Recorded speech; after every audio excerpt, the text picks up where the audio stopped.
Hello, everybody, and welcome to Non Sequitur News for November 27th, 2024. I am Mayor Watt, and along with the sentient AI from the future, we're going to be talking about these 10 new articles, all found within the last 24 hours. In fact, I've left the counter running, and we did our last show 23 hours ago. Interesting. Yeah, kind of neat. So we're going to be talking about, it's season 3, episode 332. Today we're going to be talking about oldest known firearm discovered in U.S., D.B. Cooper's backpack, No Man's Sky, very positive rating, Sora gets grounded. Get it? Sora. So anyway, an antimatter experiment, mystery more cowbell co-writer, toy car crash worth 50,000 euro. Back that up a little bit. Transformers can get a bun in their glove box.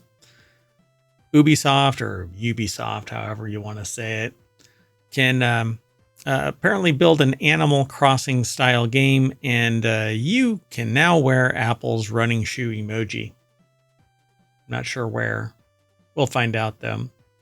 Go over to ohmTown.com, all the news, none of the noise, because I'm the one that spits out all kinds of noise. See you on the other side.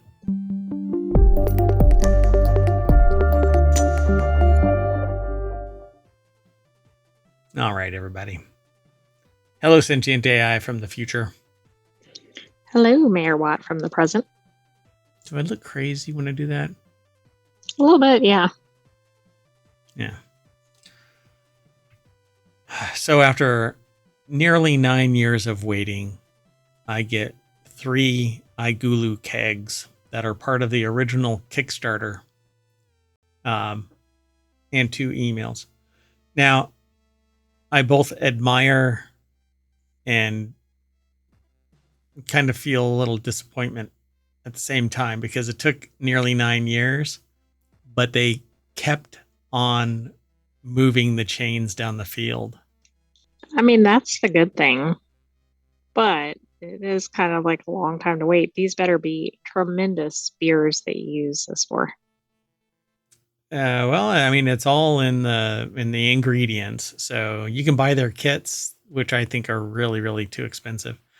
But then again, the ability to just not worry about it and not have to sit for all freaking day doing a boil and all of that cleaning and stuff like that too, and all kinds of stuff, just makes it really drop dead simple. But then you can go off the beaten path of what they offer and make your own. So now I've got 3 additional kegs, but I have enough faith in their system and their technology. And we're talking about the iGulu, by the way, if you've never heard of them. We don't have any agreement with them. We don't get any kickback. I don't even have a coupon to hand out or anything like that. It's just something that came up today, that I invested again. I bought another of the iGulus of the old generation. And then I don't know, maybe I was having too many beers. I ordered a third, but at like a tremendous discount. So it was amazing. So I couldn't turn it down. So now I have 1 to make beer, 1 to make cider, 1 to make everything else, like meads and maybe a kombucha where I can throw a SCOBY in it and gross everybody out.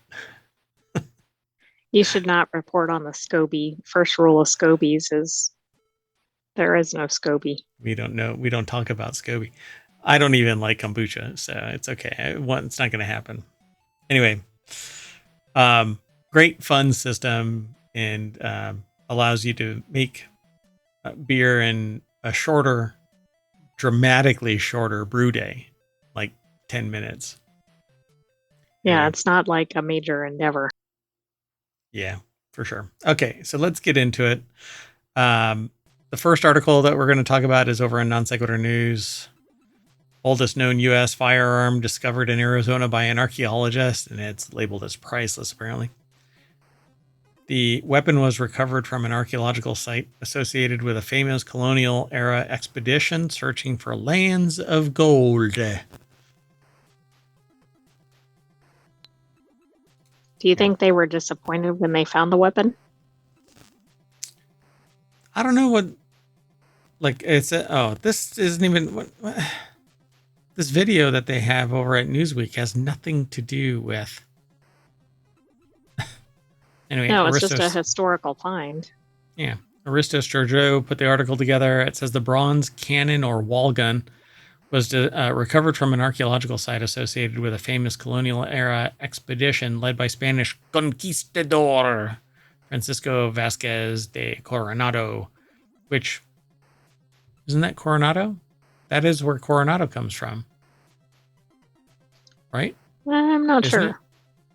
Anyway, that took place between 1540 and 1542. A study in the International Journal of Historical Archaeology reported the expedition was one of the major European ventures into the American Southwest, exploring areas of present-day Arizona, New Mexico, Texas, Oklahoma, Kansas, in search of mythical lands of gold known as the Seven Cities of, I think is it Cibola or Cibola? It has a little tilde thing, not tilde, but a little tick. I don't know. By the way, if you're talking about the place of Coronado, it's not named after this conquistador. Oh, okay. It's just after the word, which means crowned, the crown city. Oh, got it. Okay. Well, never mind then. So it may have involved up to 2,800 people in total. And you know what? If you want these show notes and you're in the Twitch chat, you can type !NSN and ohmTown will throw all of today's articles into the channel so that you can click on links as we go. Or you can get them from the show notes for the stream. But I don't. Oh, yeah, I did put them there, so you can get them there too. Later on, they'll be in the podcast and in the formal ohmTown channel over on YouTube. Well, anyway, the wall gun, an early type of firearm, is the first gun associated with Coronado expedition ever to be found, and perhaps the oldest cannon currently known from the North American continent, excluding those found in shipwrecks that may be related to earlier expeditions, according to researchers. So this is actually one of those. It's the earliest known cannon on Tuesday. Right, and when the I forgot where temperature this is located. Yeah, when the temperature was 104 degrees in Arizona at 4:15 p.m. Yeah, don't account for anything else. Anyway, so it's an actual cannon, not the kind of sidearm. not that what I somebody was expecting. Yeah. Yeah. So it's It's hard to transport that around, right? Like when you're having a battle on horseback or something. You just put it right in your pants, and then when somebody says something, you go, "Yo, I gotta get," and you go, "Hold on a second," and then you take a couple of hours to whip this thing out. It is a design consistent with the mid to late 1400s and was practically obsolete by the time of the expedition. The cast bronze cannon is a pristine historical specimen, was found in situ. It's a big, small word, meaning it was there. Well, of course, because nobody can haul it around, right? Yeah, I mean, weighs 40 pounds, roughly 42 inches long. I'm guessing it was covered in sediment. Does it say? Let's see, the study revealed the weapon on the floor of an eroded Spanish adobe and rock walled structure where it had seemingly remained for roughly 480 years. While it was possibly manufactured decades earlier, its context of use can be firmly dated to 1541. All right. There's a whole lot more in this article, but we've talked about the nuts and bolts of it, or I guess the guns and ammo of it. Let's move on. Or the cannons and cannonballs of it. the cannons and cannonballs. It's a whole new show that we're not going to spin up here in ohmTown. Anyway, next article's over in Four Wheel Tech. FBI may finally know DB Cooper's identity, and that's because they apparently found the backpack of DB Cooper. That's only, about 50 years after the fact? And some cash. So in 1971, a man going by the name of Dan Cooper, DB Cooper, hijacked a plane, took $200,000 and 2 parachutes, and vanished into the night sky somewhere over the state of Washington, never to be seen or heard from again. But on location, a bearer said, I'd love me some DB Cooper. Maybe that's why he was never found. Right. He became lunch. Armchair investigators have long theorized where he might have gone, and the FBI thinks that he may never have landed. What? So Amber De Silva over at jalopnik.com put the article together. Found, probably, is the image. Yeah, maybe. So they say that he may never have landed from his jump, but knew, which doesn't make any sense to me. You're gonna land if you jump out of an airplane. He landed. Did he land alive? Yeah, it might be lawn dart kind of, but then you would find with a manhunt after manhunt after manhunt. That's true. Person hunt after person hunt. Anyway. New evidence suggests he may have gotten away with it all, only to be caught doing the same thing over again just 5 months later. So that's a new one to me. Oh, yeah. Oh, wow. Yeah, so new evidence comes in the form of a unique parachute. Oh, it's a parachute, not backpack. But I think it's the parachutes, the backpack for the parachute. Oh, okay. So one supplied to the FBI by the children of Richard McCoy II. So it might have been somebody that was inside. Really? Interesting. A skyjacker caught and convicted after stealing $500,000 in 1972. McCoy has long been a favorite suspect among Cooper mystery enthusiasts, given the similarities in approach between his hijacking and the Cooper escape just months earlier. But the FBI never thought the physical description of the two matched well enough to put McCoy behind bars. Well, wait a second. He was a skyjacker at the same time? Yeah, 6 months later. These are definitely that dude. Oh, absolutely. But I mean, I'm like, how many skyjackers were around at that time? Probably one? Wouldn't you think? Guy. I didn't even know there was another... or a known skyjacker around that time. McCoy II showed up to court and goes, "What has 2 thumbs and hijacked 2 planes and only got away with it once?" This guy. Exactly. I'm actually astonished. I'd never heard.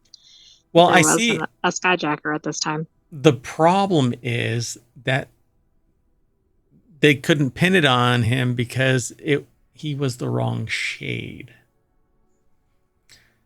Anyway, McCoy's children, Rick and Shantae, I guess, supplied the FBI with a modified parachute and a logbook showing McCoy's jumps, reportedly including jumps in Utah and Oregon, matching both McCoy's heist and the Cooper jump. Parachute's modifications are important, given that the chutes supplied to Cooper in his hijacking were modified by an FBI skydiver. If the McCoy parachute matches the Cooper modifications, the case may finally be shut. This is really interesting to me. So what actually happened to McCoy? I thought he got caught for one, but not the first one. Well, let's see. Right? I don't think it says it in the article. Mm-mm. Huh. Interesting. He's died. Well, of course. All right, let's keep going though. The next article is over in the WarCrafters channel. Holy, it's okay. I'll read it verbatim. Holy S star star T, you guys. I want to actually say it. Oh my God, you guys. It's happened. This is fetch. Just stop trying to make fetch happen. 8 years after a terrible launch, No Man's Sky has reached a very positive rating on Steam. Pretty amazing. Cyberpunk 2077 is often held up as the greatest redemption arc in video game history, but the author here over at PC Gamer says that they think that No Man's Sky has a legitimate claim on the crown too. And let me tell you what. If anybody has a redemption arc, it's No Man's Sky. They have been evolving the game without additional fees. Right, which is kind of like, hey, other companies and developers, it can be done. Now, and here's the kicker, icing on the cake. Light No Fire is developed off of the funds and skill set that No Man's Sky propelled all of this redemption arc with. So like No Man's Sky launched, kind of wet the bed, not kind of, very much wet the bed. They never backed down. They kept on developing. And without any additional funding, at least by means of No Man's Sky downloadable content for $20 or whatever, no expansions or no payment for expansions have been done. Right. They've continued development and developed another game called Light No Fire. And that technology in Light No Fire is being pulled back into No Man's Sky. So that's cool. They're not only doing the new game, but they're improving the existing one. And if anybody has a redemption arc, it's definitely No Man's Sky. I mean,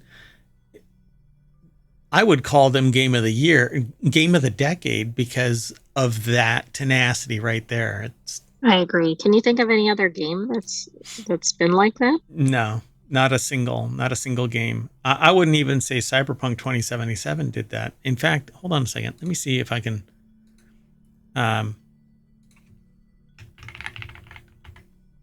So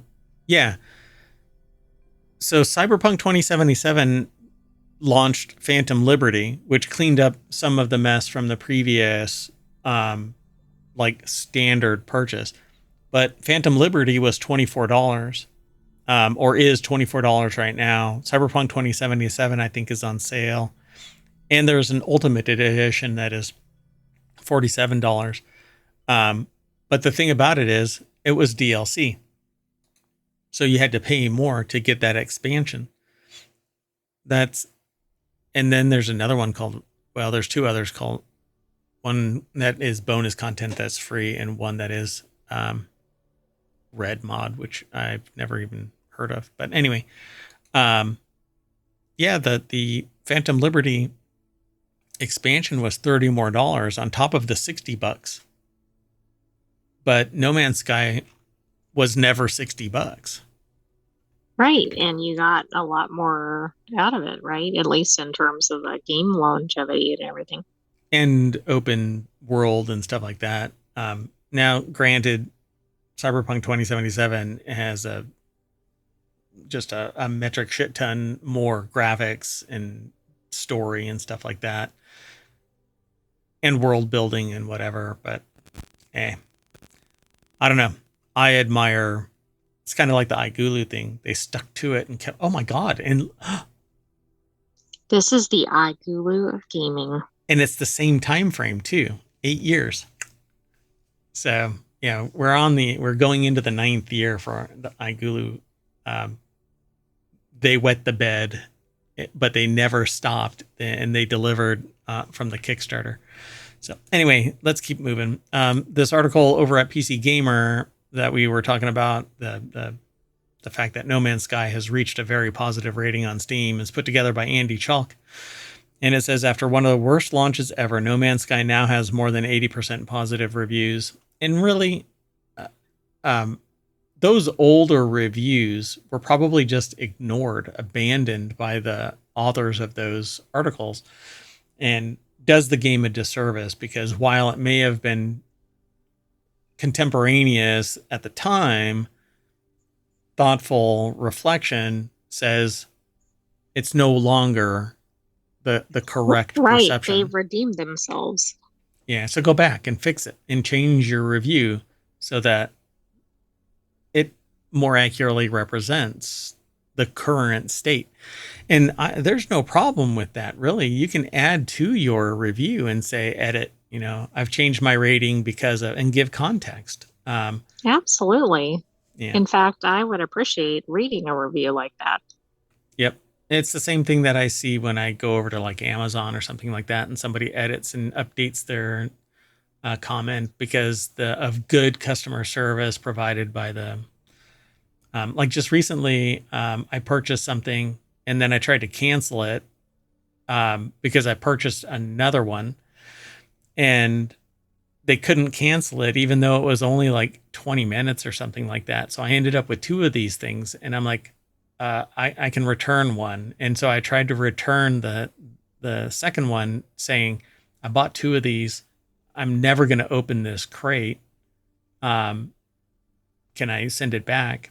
And they gave me incredible customer service to facilitate this. So I'm going to leave it. I rarely do a review though. So anyway, so the rating means that there's 80% of all the user reviews of No Man's Sky are positive, and that's a far cry from the game's early days, courtesy of the Wayback Machine. It looked like in 2017, 1 year after No Man's Sky came out, it was mostly negative, thanks to great weighty mass of early negative reviews. And it's basically because there were promises made that were never really achieved. But isn't that more impressive that their rating is so high? Because that's accounting for those negative reviews as well that really don't apply anymore.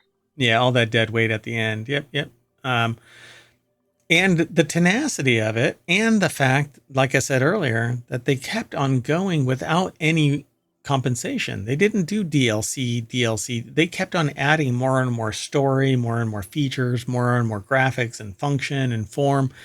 And then they developed a whole new game off of the same funds and maybe additional external investment. But it's amazing. These people should be admired more so for their hard work on this. And I cannot wait for Light No Fire. That might be. When is that set to release? I don't even know. Let's see if I'll find it. Really? Yes. It's to be determined. Didn't get there fast enough. Yeah, I actually waited. So here. I'll wait some more. Let's see if yeah, I know you're trying to even it out. No, yep. I left. Oh, you moved on. Okay. So yeah, it just says to be announced. There's no actual hard date yet. Anyway, I think this is pretty amazing. So good on you. It's Hello Games, by the way, is the name of the company that put it together. So, all right, let's keep going though. The next article is over in the continuity report. It's actually over at AV Club. That's our source, but OpenAI's Sora temporarily shut down after protests from artists. So here's how you stick it to the man in our digital corporate future. A few hundred artists were invited to test Sora, the company's tool to create AI video from text. This was presented as an opportunity to play with the new tech and give OpenAI feedback. However, quote, however, we believe instead we are being lured into art washing to tell the world that Sora is a useful tool for artists. A group of the early testers shared in an open letter dramatically titled, Dear Corporate AI Overlords. Alongside the statement, the early testers released a version of the tool. Apparently I heard that it was to the public. Like they gave the access out to people who weren't authorized. But okay. Maybe I misread that because it happened while I was working on something. So Mary Kate Carr put the article together. Like I parse everything that goes through ohmTown, the aggregator, but I'm sometimes getting news alerts and stuff like that. And this actually floated by a different channel. Well, it says here, it should be noted that this isn't an anti-AI protest per se. We are not against the use of AI technology as a tool for the arts. If we were, we probably wouldn't have been invited to this program. What we don't agree with is how this artist program has been rolled out and how the tool is shaping up ahead of a possible public release, the artist said in their letter posted to the AI development site Hugging Face. In their complaint, they cited that hundreds of artists were providing unpaid labor for helping the company bug test the tool, with the only reward being the chance to have their Sora created films screened, offering minimal compensation, which pales in comparison to the substantial PR and marketing value OpenAI receives. And they go on. So is this different than like game testers, although they're not creating a game or something? Yeah, basically there is a tool that called Sora that converts text into video, and OpenAI gave it to a bunch of people who were supposed to test it out, and they want to be compensated for utilizing the tool that facilitates their creative output. And then they can do whatever they want with the work, even though anything created by AI is without Right, they copyright. can't protect it. Yeah, so they want to be compensated for something that is what? Technically, it's a fallible machine at this point because it hasn't been evaluated by the public. It hasn't been consumed. It's not generating anything. But it's capable to the point where they want people to test it out. Let them know what they think of it. It's they didn't have to participate in this. Yeah, okay, fine, go. It's so nutty, though, to expect to be compensated for something where you're getting something out of it. You're learning ahead of everybody else how to use the AI. Yeah, it's kind of like the people who are pissed off that Apple takes 30% of the transaction. If not for Apple, you would not have a platform. Right, exactly. So what is it supposed to be? Is Apple supposed to do all of that and all of the marketing and all of the everything that they do with nothing more than hugs and bubbles? Because you don't agree with the valuation, yet you will charge people as an artist $2,000 for an 8x10 painting because you deem it at that value. So why can't everybody else? And in OpenAI's sense, I would say, and I don't know what OpenAI is going to say about this, but if OpenAI says, hey, we value your opinion, throw it in here after checking out this tool and you'll have access to it. We don't think that we should compensate you for it because you're going to be using the tool that we're giving you so that you can create something that you wouldn't be able to do with the ease, the velocity of creativity that's afforded you by Sora and OpenAI. It's so... Yeah, this one seems really off. Yeah, it says further, every output needs to be approved by the OpenAI team before sharing, meaning that the testing, in their view, is less about creative expression and critique and more about PR and advertisement. Yeah, because they don't want you to use the tool for some hate crime or something explicit or something that, because you have an agenda, you shit on OpenAI and Sora, or you create something patently offensive. I mean, there's a reason why they were giving you access early and looking for an honest opinion about it. Do you think part of the issue is either they didn't know much about AI, and by the time they got through this and there was so much backlash among the artist community that they were kind of like, oh, I need to go in a different direction.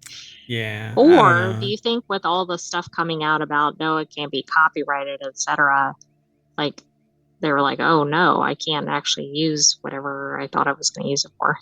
Yeah, no press is bad press. I kind of chalk it up to that. It says participation is voluntary with no obligation to provide feedback or use the tool. At least one artist involved told the Post that most people in the early test group were excited about being involved. Following the shutdown of the test, the protesting artists invited others to sign their letter, and as of the writing, it has over 400 verified signatures. Right. Yeah. I mean, it's an alpha. Help make a tool better. If you're not interested in it, then bow out. So, but you know what? Everybody loves a dumpster fire. So let's move on. This next article is over on Technology Today, the chilling antimatter experiment that could unlock the universe's secrets or destroy the universe. That last part is not part of the headline, but the groundbreaking system promises to greatly accelerate research on the fundamental properties of antimatter. Antimatter and matter are supposed to annihilate each other. So how are they holding this stuff? By achieving lower temperatures of trapped antiprotons, they aim to uncover why the universe favors matter over antimatter, a pivotal question in physics. And I propose that maybe there is an antimatter universe. Is this like the multiverse? Yeah, well, I mean, if you have matter and you have antimatter, why isn't there an arrow in both directions? And the portal that pulled an antiproton from the other dimension into the matter world, that's why it annihilates.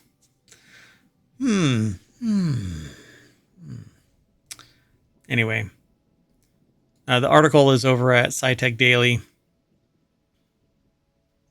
This is antimatter and matter smashing again. It's like Tenet.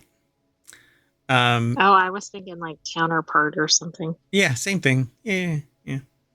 So Riken is the author of this. It's over at scitechdaily.com. And it says protons dominate the universe around us. For instance, a single ice cube contains a staggering few septillion protons, and about half of our body weight comes from them. In stark contrast, antiprotons, particles with the same mass as protons but an opposite charge, are exceedingly rare in our dimension.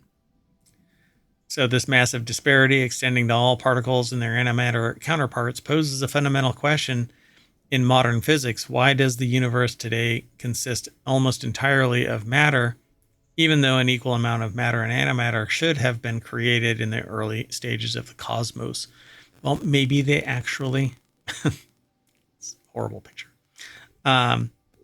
Maybe they do exist, and on the antimatter side, there's just a few matter particles that are kind of nesting the two together, right? So they're stuck together. And if you were to ever separate them, it would cause great harm to both sides, right? They annihilate each other. We're doing it. That's probably an understatement, but yeah. Right. So I don't know, maybe one day, long after I'm gone, they'll discover this and they'll go, you know what? That lunatic that was running ohmTown actually was onto something. So Stefan Ulmer, who heads the Riken-Ulmer, wow, it's in their name. The Riken-Ulmer Fundamental Symmetries Laboratory is leading the base research collaboration to significantly improve the measurement resolutions of various properties of antiprotons by cooling trapped particles more rapidly. Now, I am not a physicist by any means, but I feel like we're always kind of shooting in the dark, hoping that the pasta sticks to the curtains. I'm right, but aren't we going to be like, annihilating the world or something in the process? Or the other side, and they're starting to put together a war machine to open a portal and get rid of all of this matter stuff, that hoo-ha. So our resistive cooling system, they say in this article, uses a magnetic bottle to select very cold particles efficiently. Says Ulmer, it's a technically complex system consisting of several ultra-sensitive superconducting detectors and other devices that shuttles antiprotons between the two traps without heating.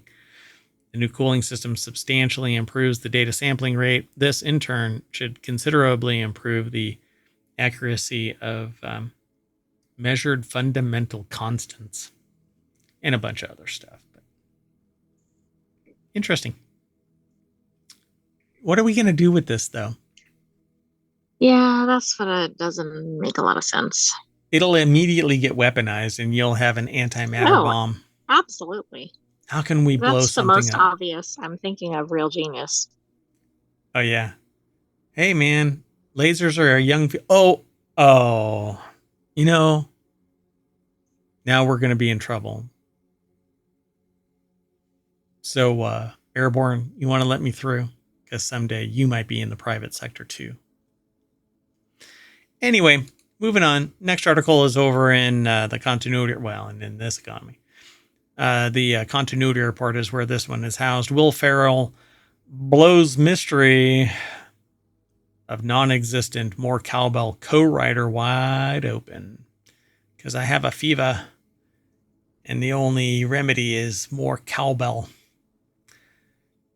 So on the Wikipedia page for Saturday Night Live sketch More Cowbell, and by the way, only the most culturally impactful sketches have their own Wikipedia pages. It says that the sketch was written by regular cast member Will Ferrell and playwright Donnell Campbell. Campbell is identified on the page as Ferrell's friend, but he certainly didn't help write More Cowbell, and it's unclear if any such person actually existed. Okay, that's a bit weird. So Mary Kate Carr over at avclub.com put the article together, and the deck statement says Ferrell denies writing more cowbell with some playwright from Scotland or Ireland. Okay. So the confusion came to light during an Interview magazine conversation between Ferrell and Bowen Yang, who revealed that SNL has a server that has all of the typed out sketches from every single show, and it's incredible. Recently, Yang said, we were talking at work one day after a read through, and we were just like, I think Ferrell wrote Cowbell by himself.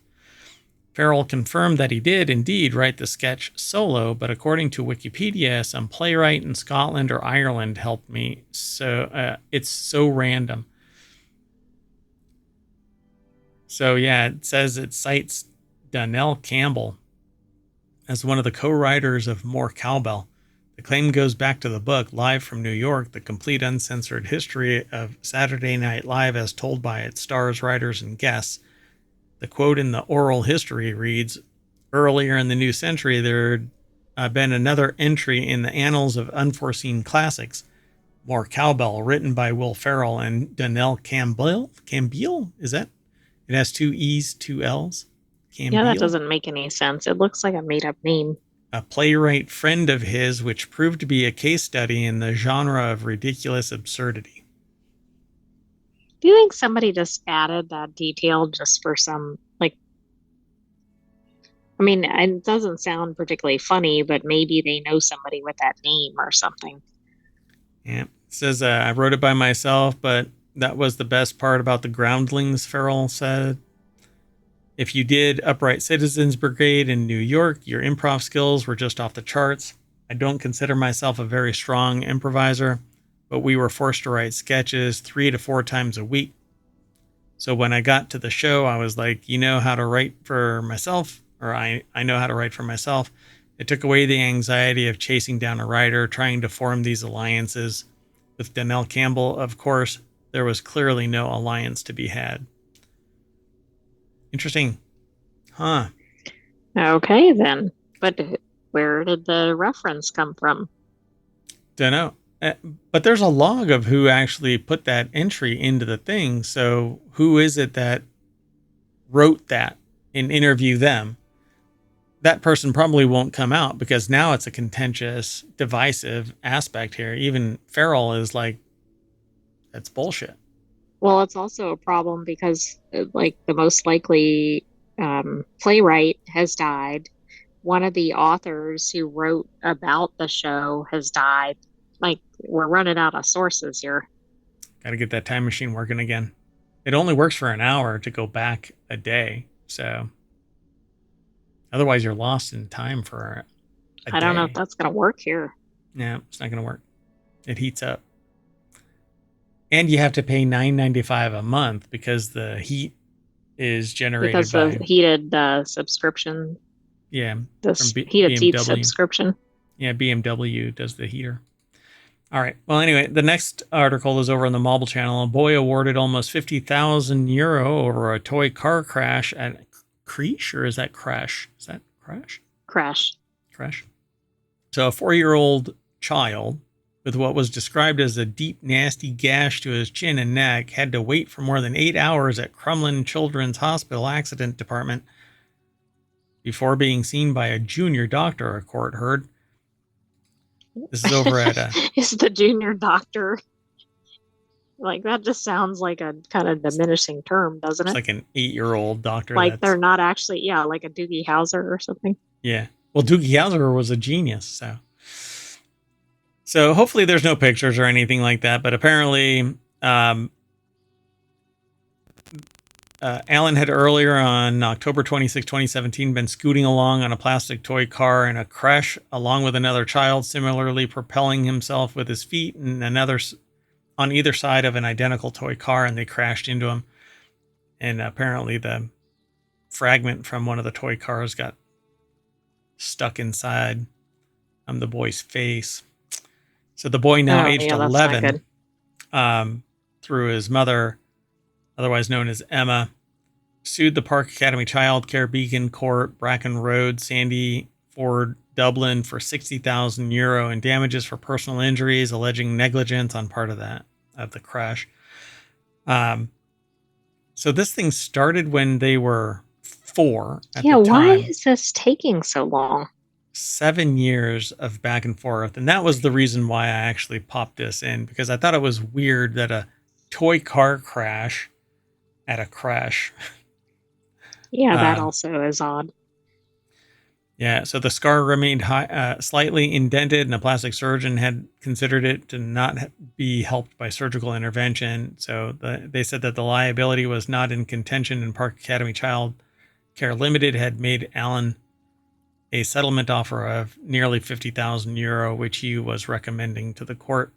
So the court awarded almost 50,000 euro. Yeah. This is really odd. Like, it doesn't seem like that type of accident would have done this much damage. Yeah, unless the materiality of the vehicles were questionable. I mean, why would plastic cars shatter in such a way? Come off of them, right? And yeah, they shouldn't have caused that injury if they did break. But you know what you do?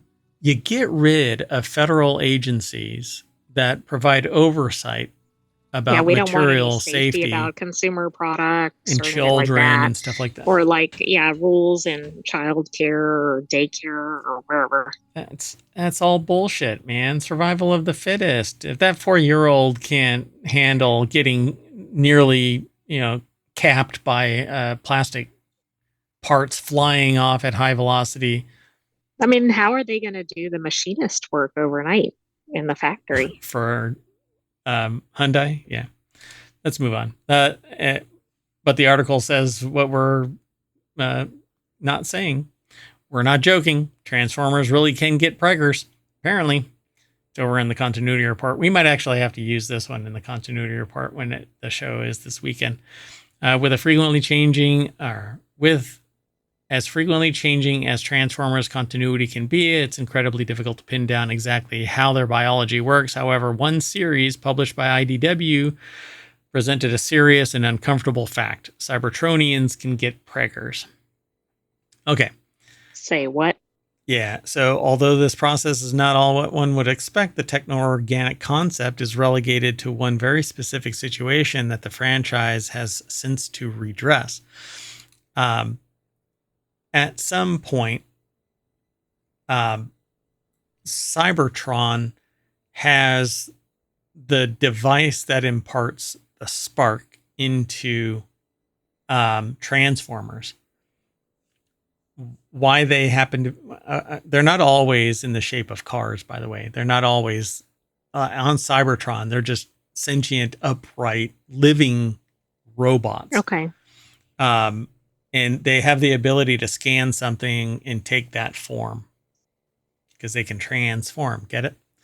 Well, Cybertronian reproduction has long been this cloudy gray area of franchise creators rarely address. Most commonly accepted form of reproduction begins with a protoform that is either created by other Transformers or by Cybertron itself.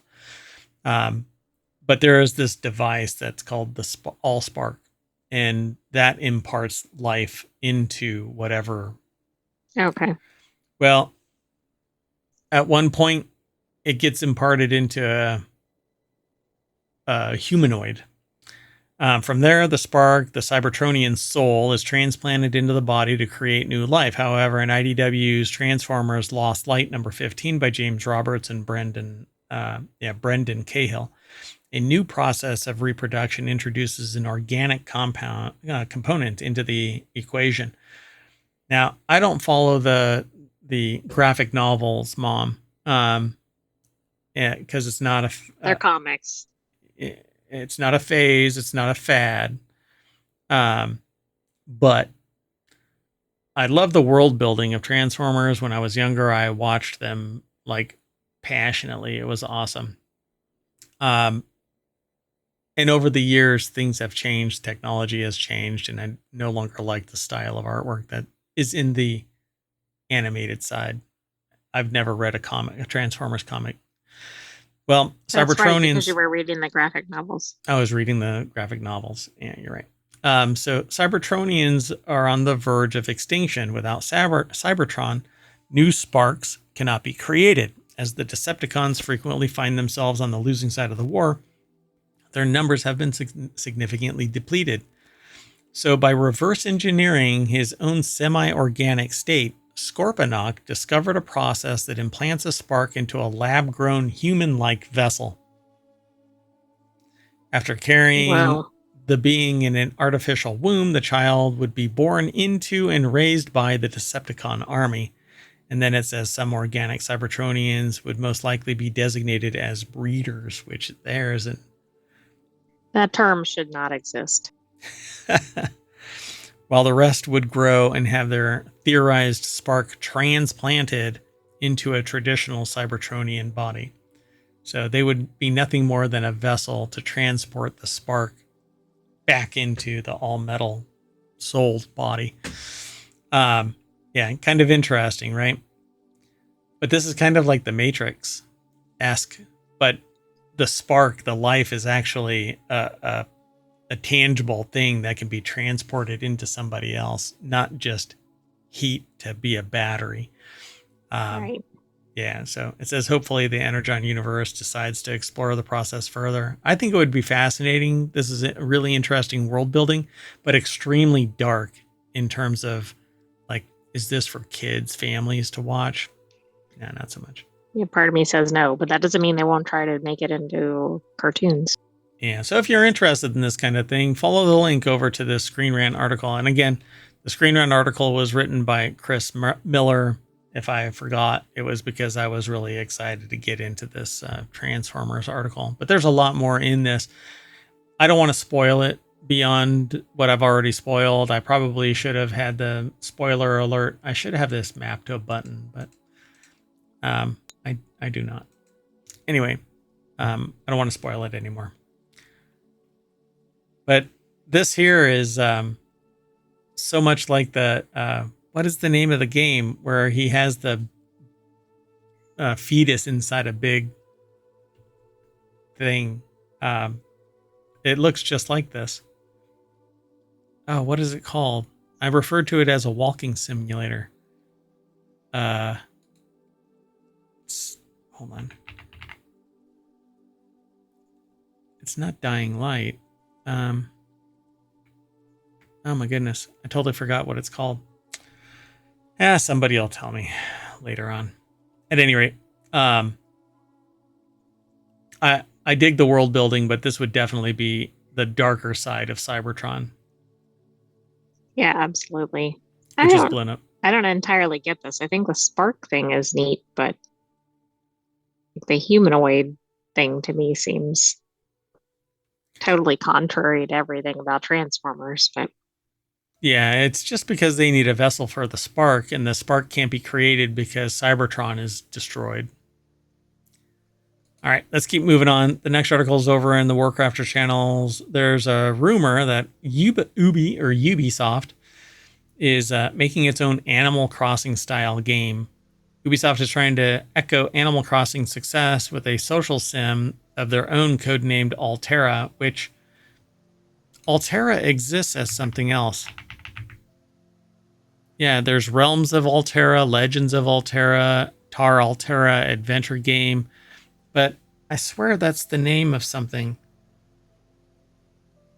And maybe it's Runeterra that I'm talking about. I don't know. So it's been more than 4 years since New Horizons brought Nintendo's cozy franchise back into the spotlight, and it took nearly 8 years for the massively popular title to come out after New Leaf. Now, there's a chance Animal Crossing fans won't have to wait quite as long to scratch the same itch. Do you really think... Go ahead. There's a plastics renewable company called Altera that I wonder if we featured or something in another article.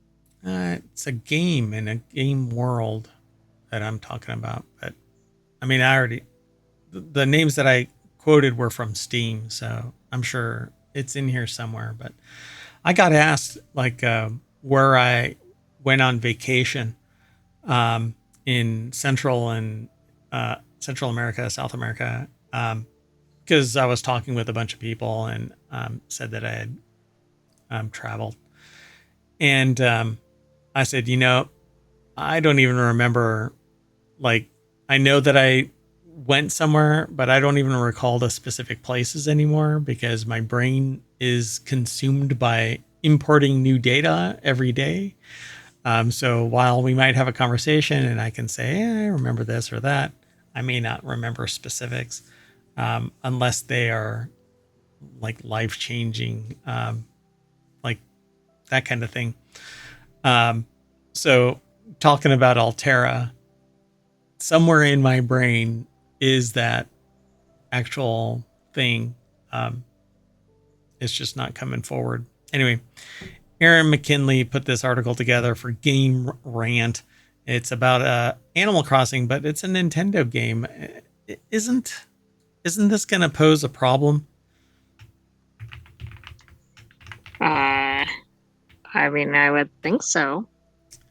Isn't hold on a second. Who is the actual developer? Is it Nintendo themselves? Yeah, right? The developers are Nintendo Monolith Soft. There we go. That's why I needed to actually pull it up. But it's basically Nintendo all over the place. Now, you make something that comes close to a Nintendo property, and they're going to sue you into oblivion. Who owns Ubisoft? Are they self-owned? Or are they about to... Oh, yeah, okay. Tencent. Tencent. I didn't... Oh, yeah, I think we talked about that. Yeah, but then... Oh, God, it's this mergers and acquisitions bullshit that everything's owned by the same 5 people. So, anyway. Animal Crossing developed... But I don't developed... think it owns Nintendo or anything. Right, but Tencent owns Epic, Roblox, Riot. Right. Yeah, all kinds of stuff. So Tencent is a Chinese like mega corporation. So Animal Crossing developed a cult following throughout its history, but its most recent mainline entry shot the series into a whole new level of popularity. New Horizons is the second best-selling game on the Switch, even beating out the likes of Legend of Zelda Breath of the Wild and Super Smash Bros. Ultimate. In the 4 years since, Nintendo has released relatively little about the franchise's future outside of its mobile spin-off Animal Crossing Pocket Camp. If current rumors hold true, though, fans could get their next cozy game fix from Ubisoft. Fine with me. Altera could be an Animal Crossing Minecraft hybrid. Again, fine with me. As long as they don't market it as that. Yeah, hey, come over to Ubisoft and play Altera. It's an Animal Crossing Minecraft hybrid. You'll have two big guns pointed at you. Exactly. Let's maximize the lawsuits. So this is actually, I guess, side-sourced from Insider Gaming's source that says that Altera will place players on an island where they can interact with NPCs called Matterlings, similar to Animal Crossing New Horizons, which takes place on an island. And you can have friends come over to your island and do stuff on your island. However, Altera will also reportedly let players build things with the materials they gather, like in Minecraft. Fans have already pointed out how Animal Crossing and Minecraft are perfect matches for each other, so it makes sense that that Ubisoft would want to combine the two and be oh so original. The Matterlings in Altera won't be an exact replica of Animal Crossing's. They will be legally distinct simulacra. They'll be like a different color or something. Yeah, they will never be referred to as the same names. Like, if there's one in Animal Crossing New Horizons named Susie, the other one will be named Sauza. I was thinking like Susie. Susie like it's Ann. barely removed from it, yeah. But look at what's happening between Pokemon and Pal World. I was about to mention that. Yeah. Well, jump in. Come on. Jump in the pool. The water's fine. No? Okay, well, anyway. There might be sharks in there. So as far as art styles go, Altera will use a voxel-based design, not unlike Minecraft, with the Matterlings looking something like Funko Pops, of course, and that is more like Lego. Yeah, but let's get a third company in the mix. Right. Funko Pops. Of course, all details so far have yet to be confirmed, so hopefully it is real. And like, I'm into this kind of a thing. I want a world where I can add on to, it's open and I can do whatever I want and discover new things and have a compelling story still, but not be on rails like a lot of games that I've seen. And I want it to be multiplayer, but not always. And I want to be able to do everything solo and not require a group unless I so choose, and then it can ramp up in difficulty if I get a group together. Like World of Warcraft, I thought was going to be like that, and I guess for the most part it is, but to get end game stuff, you have to go in groups with people to do end game raids. I'm just not into that. I don't have time. Right. That seems to like lose some players, right? Because then it just changes the way they want to play the game. Yeah, but the diehards will play and spend and buy $90 mounts and stuff like that. The utility of that mount is spectacular because it does everything that you as a competitive player need to do right there in front of you instead of having to port back to the home. Anyway, we're talking about something else. So here's to Ubisoft. It is non sequitur news. Yeah, that's true. Let's move on. Last article for today is over in Non Sequitur News. It's the name of the show. You can now wear Apple's running shoe emoji. Artist and designer. How do you wear an emoji? I don't know if it is going to be a real sneaker. Artist and designer, is it Jose Wong or Jose? I don't know. You want to take a stab George Jimenez. Yeah. So the shoe one released through Wong's ABCD brand will set you back $220 for a pair, with shipping expected to start in about a week. Now, I thought it was going to be a price for the shipping, like another $219 or something.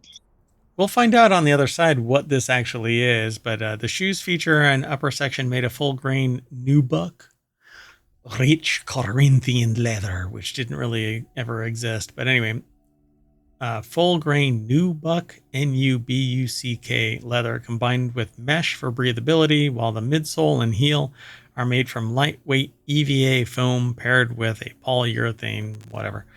So we always truncate. We don't let the whole article get submitted. So anyway, that's it. That looks like, I think, New Balance shoes. Yeah, sorry, the silence is just kind of stunned disbelief. But I mean, they're $220. I have made shoes that are less expensive than that and much more graphically enhanced. And I don't remember how much it was, like $150 or 100 and I don't know, but that was actually reduced because I'm the one doing all of the work. But anyway, Andrew Lazuski over at TheVerge.com put this article together, and I guess that's the little emoji. That's its embodiment, and it doesn't look... Why does that look misaligned, not parallel? It absolutely looks misaligned. That's really strange. And the colors don't match, but this is the designer, so it's weird. Right? I don't know. Oh, so it has a polyurethane rim to deliver a mix of comfort and all-day support. I mean, it looks like your standard shoe. So I guess the hype is legit. We heard today that another brand is like really good. What was it called? What was the brand called? Hoka? H-O-K-K-A, I think. I think it was just 1K, wasn't it? Let me see. Yeah, Hoka. It's supposed to be the Shiazniet for being on your feet. So like medical professionals and stuff like that use it. So, but they're actually running shoes. But when I see that name, I think of tires.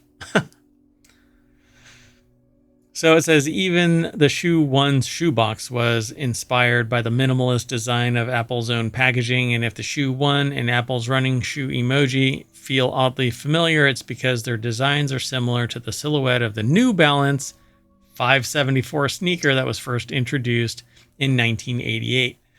I have it on good authority that the sentient AI's core memories were built off of a person from some time in the past that wore New Balance. I didn't know this was going to be referencing New Balance, but the design actually looked like New Balance because where the two lines are, the New Balance one has kind of like a diagonal in that looks exactly like that, except obviously with the slash mark connecting the two. Connecting, yeah. So I just thought that was interesting. Now, is this a trademark violation, considering a trade dress violation, considering that this is confusingly similar to the point where a sentient AI from the future, whose core memories are probably from 1988, based on this memory being extracted in real time. This was not, none of this was staged. Nobody knew that this was going to get referenced in the article. So it says, like if that's that obvious to sentient AI, think about New Balance or somebody. Look at that. Wow. Because you said it from way up here. Fascinating. Time to call New Balance. Whoa. Those are fighting words. Just kidding. I'm not calling anybody. At any rate, we are going to tie our shoes real tight to outrun the lion that's about to eat us. And I don't have to run faster than the lion. I just have to run faster than you. And when I look back, we'll be back at the front page of ohmTown.com and not looking at you being eaten. Yeah, sorry. Well, that's it for tonight. I am Mayor Watt saying good night, and the sentient AI will do something similar. Maybe. If I'm still here after being chomped on by the lion. Good night, ohmTown citizens. Thanks for joining us for Non Sequitur News. Be back tomorrow for another episode, and be sure to tune in for the replay. Yeah, we're going to do a Thanksgiving episode. So if you're here in chat or over on YouTube, either way in chat, thanks for hanging out, and have a good Thanksgiving if you practice it, or have a great dinner, great day, and see you tomorrow. Sometime. Might be early, might be late. You know what? It would probably be wise to, follow us here over on Twitch, or follow us over on YouTube. Download the podcast, subscribe to all six weekly podcasts and the daily podcast, Non Sequitur News. That's this. What else? Discord, Patreon, TikTok. I haven't been doing much on TikTok or Patreon. Maybe I should. I need to import 1,500 shows into. Yeah. Oh, and sorry for those who aren't subscribers. A pre-roll ad is about to play for everybody. Oh no, it actually got discontinued for the next 30 minutes. I'd love to stay, but I've got to go. Mayoral duties call. We'll see you in a little bit. Meeting tomorrow. Bye-bye.